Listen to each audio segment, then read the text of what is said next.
জামিয়া আহমদিয়া সুন্নি আলিয়া মাদ্রাসাত কিছুদিন আগে আমাদের মাননীয় ধর্ম উপদেষ্টা এসে এই জামিয়াকে একটা সুন্নিয়তের মরকজ বলেছেন এবং হক্কানি রব্বানি হাজার হাজার আলেম এখান থেকে তৈয়ার হয় ওনার জবানে বলেছেন এটা ওলাদ রসুলের একটা। উনি প্রশংসা করতে বাধ্য হয়ে গেল।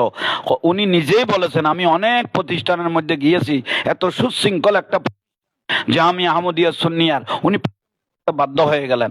তো সেই জন্য আপনি একজন বিজ্ঞ ব্যক্তি, সম্মান করে আপনি এরকম হঠাৎ করে এই মন্তব্যটা করাতে আমাদের কলিজায় লেগেছে।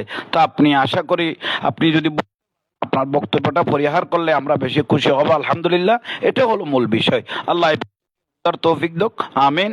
এটা জামিয়া আহমদিয়া শরিয়া এশিয়ার অন্যতম আলহামদুলিল্লাহ এটা বিশ্বের অন্যতম একটা প্রতিষ্ঠান।